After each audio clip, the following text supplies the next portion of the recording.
I feel like entering into God's rest it's something that requires a lot of faith and a lot of patience. Because if you're entering into God's rest, or if you're trying to enter into God's rest in your waiting season, it can be extremely difficult. So you're not just trying to wait, but you're also trying to rest at the same time. So it's not like you're anxiously waiting, but you're peacefully waiting. Hi, if you're new here, my name is Adenike or Olori Esho. We do great things on this channel. And today we're going to be talking about how to enter into God's rest. This was something I experienced this year and I've been wanting to talk about it. So let's go. Let me introduce you. I'm sure if they were to select experts, like those who know how to wait on God, those who have that, they just have it locked down. I'm sure if they were counting 100 people, I most probably would not be on that list. In my personal experience, waiting on God can be really hard. Being in God's waiting room and just waiting, it can be really challenging, not knowing like when it's going to happen. Is it even going to happen? How is it going to happen? There were so many things I was trusting God for this year. I went through different phases actually this year, and I got to a point where I was working hard, but I was working out of anxiety. I was working out of a place of I have to do this and I have to do that and I have to do this and I have to be here and I have to be there in order to get there. There being the place I desired to get to. But I realized that I was stretching myself thin. I was pushing myself too hard. It just wasn't godly anymore. And on this day, I was listening to this lady on Instagram Live and she talked about how you just need to hear God. And in my spirit, I heard clearly, rests. Adenike, rests. And I was like, oh my gosh. It was in that moment that it dawned on me that, wait a minute, what am I even doing? Why am I running up and down, left and right, acting as if I'm a headless chicken? That's exactly how I realized I'd been acting in terms of the type of content I was creating, how I was creating it, how often I was creating it, how anxious I was in creating those content in my work and every other thing I was trusting God for, even in my personal life as well. And I heard clearly rest. And that was when I began my journey of trying to enter into God's rest. So in entering into God's rest, one of the first things that I learned was that I had to stop. I had to just press break and just stop, because I realized that I was doing everything by my own strength. I was trying to do everything with my own power and it just wasn't working out. But I was stretching myself thin.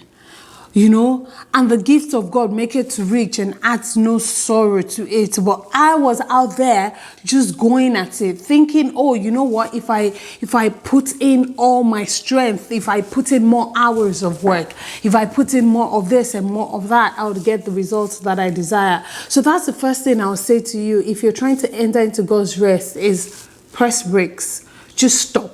Just press the brake on whatever it is that you've been doing. Just stop.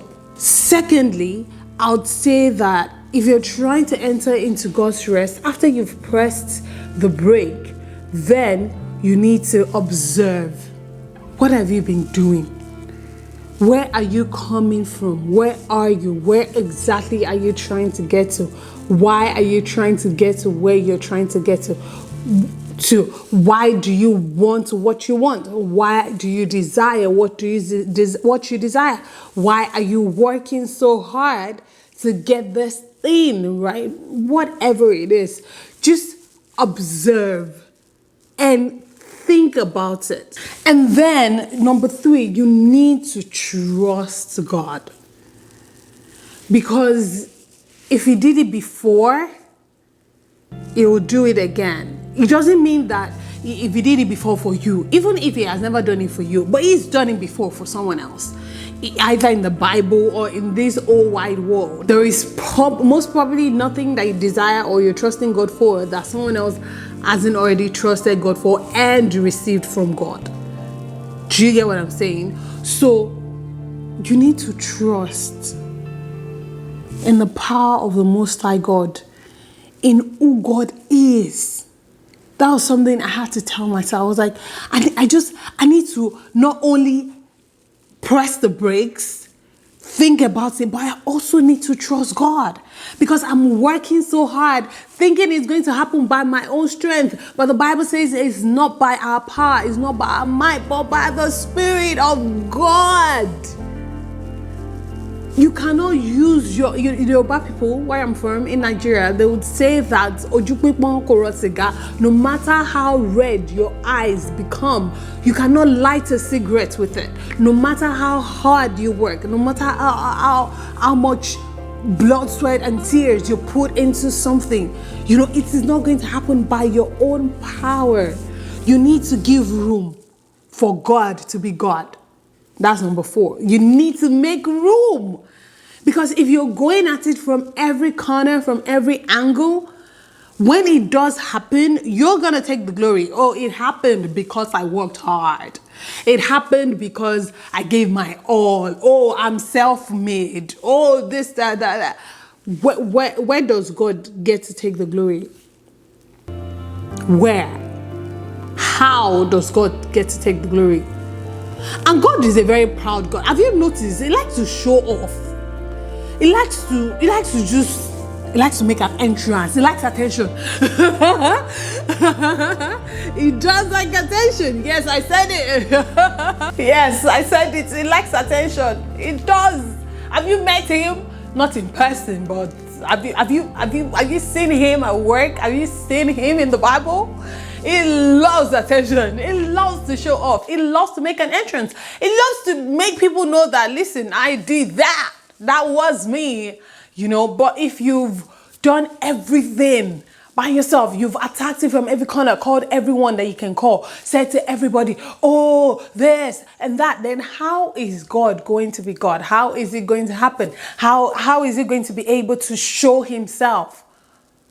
So you need to make room for God.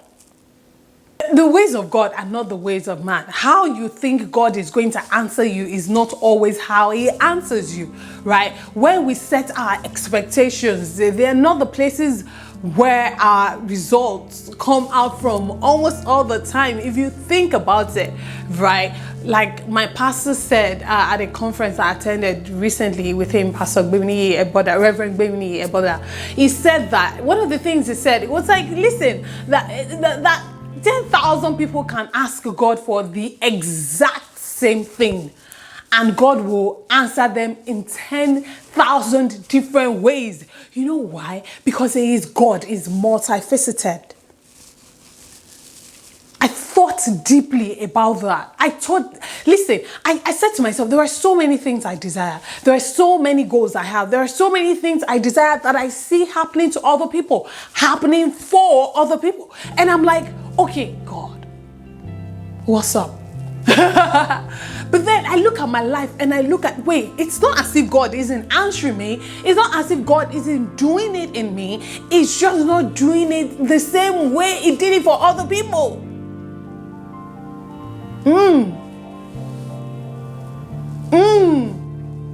So maybe you're asking God, bless me, I need money, bless me. You gave this person money, but then God doesn't give you money, but he gave you a car. He gave you a car. God bless me. God bless me with a job, bless me with a job. But God doesn't give you a job, or he hasn't given you a job, but he's giving you something else that brings you money. Think about it. God is multifaceted. You cannot put God in a box. So if you set your expectations like, oh, they have to come a certain way from a certain place, this is how the miracle is going to happen. That's not how it's going to happen. Because why? God likes to show off. That's why He's God. That's one of the beauty of God. Another thing you can do if you're trying to find rest in God is spend time just worshiping. I'm either going to do, or I have done a video. I'm not sure how the order is going to go, but either you watch out for it or it's already on the channel. So if it's not on the channel yet, then just watch out for it. I'm going to do a video where I share with you my gospel playlists. There are some songs I've just been listening to recently over and over and over, and they've really helped to build my faith, you know, and I'm going to share those with you. But one of the ways, you know, sometimes you read the Bible and it seems so far away and it seems like it happened centuries ago and you really cannot connect.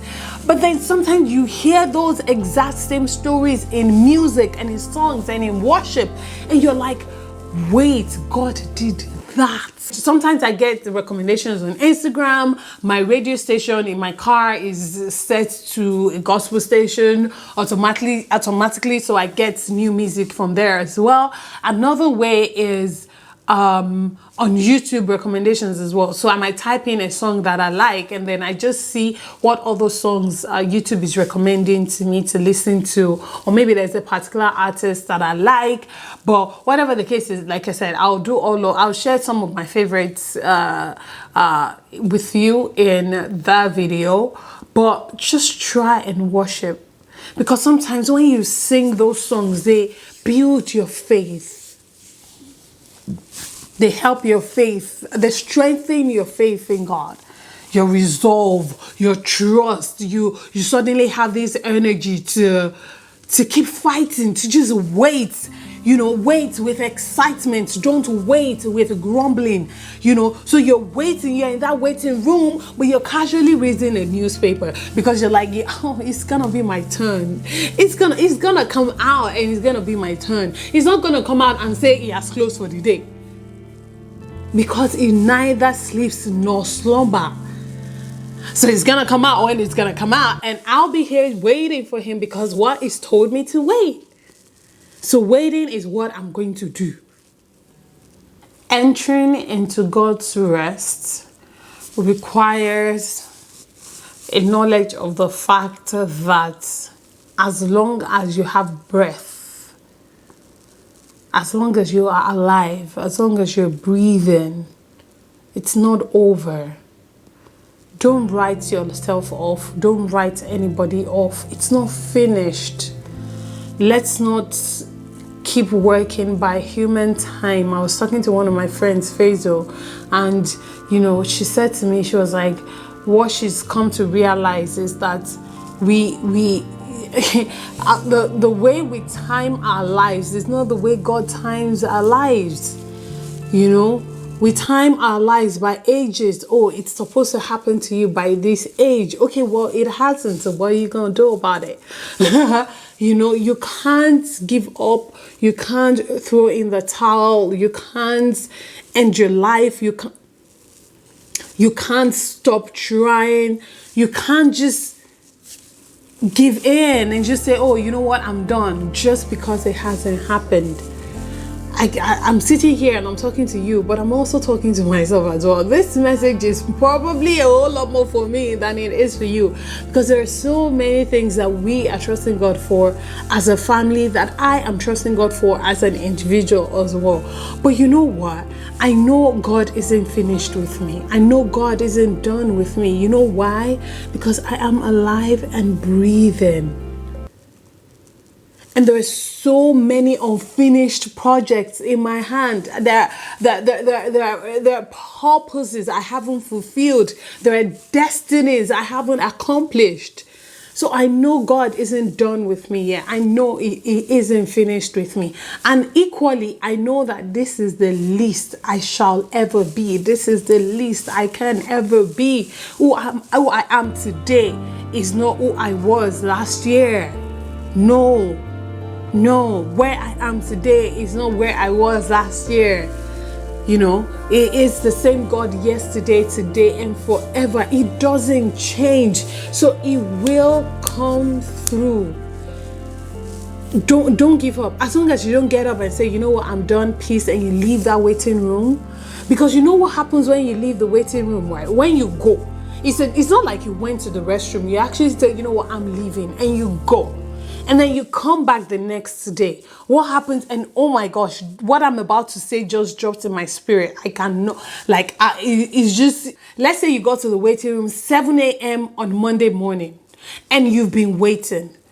You've been waiting all day. Monday, you were there. Tuesday, you were there. Wednesday, you were there, still waiting. You haven't been attended to, but you're waiting. If you get tired of waiting, or you get upset, or for whatever reason, you're like, you know what, I'm done waiting, I'm going. It's not like you went to the restroom. It's not like you went outside to get some air. You left. You're like, you know what, I'm done. You carry your bags and you go.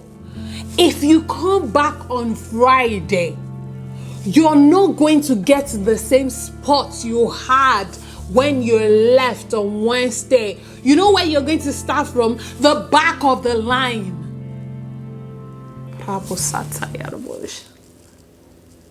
Because guess what? Between when you left on Wednesday, there were people who came on Wednesday. There were people who had been waiting since Monday as well. So you're not going to say, oh, you know what, I'm back, and then take your spot, right? But no, your spot does not exist anymore. Someone else, the line has moved. So you know where you're going to be starting? At the back of the line.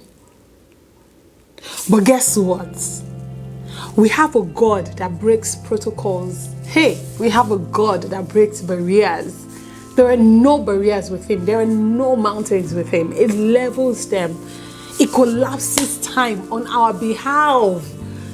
It does. That's the God we serve. All the years the locust has eaten, millions of folds, it gives it back to you. That is why every single thing can change like that. That is why you never write yourself off. That is why you never write anybody off, because God isn't done with you yet. So no matter what it is that you're waiting for, keep waiting. Keep trusting. Wait with excitement. Wait with joy, with praises, with thanksgiving. Because it will come through. It will. It has never failed. It's not about to start now. It doesn't do things halfway. It's not about to start now. That's not just who God is. It is a finisher. There are no abandoned projects in God.